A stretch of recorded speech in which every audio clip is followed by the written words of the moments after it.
Now, the presidents of Harvard, MIT and the University of Pennsylvania are facing intense scrutiny for their testimony at the White House hearing on the issue of anti-Semitism on American university campuses. David WOLPE, a rabbi and also a visiting scholar at Harvard Divinity School, has now resigned from the Harvard University's Anti-Semitism Advisory Committee over what he described as inadequate testimony on these incidents.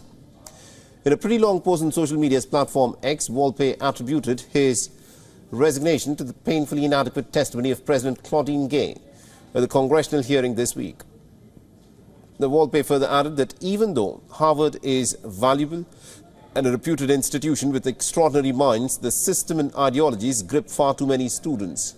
He said that portraying Jews as oppressors, quote-unquote, portraying Jews as oppressors in this war, quote-unquote, is intrinsically evil. In a message to the Harvard students, WOLPE motivated them to build institutions they value and don't merely attack those that they denigrate.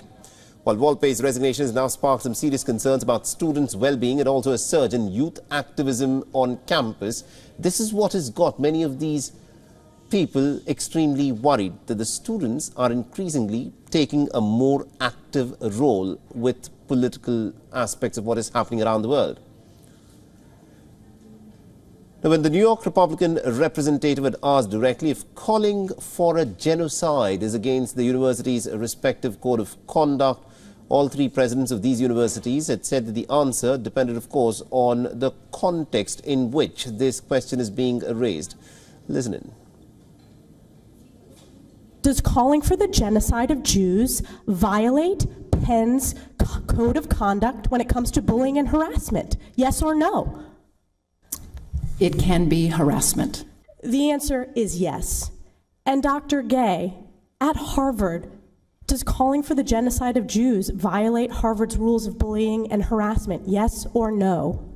It can be, depending on the context. Now, Harvard has released a follow-up statement stating that Harvard condemns calls for violence against students irrespective of their faith, and anyone trying to threaten the Jewish students on campus would be held accountable.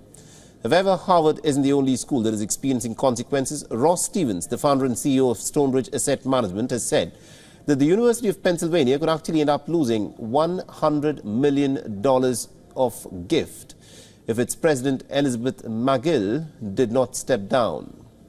And billionaire Bill Ackman has also called on all three university presidents to resign in disgrace.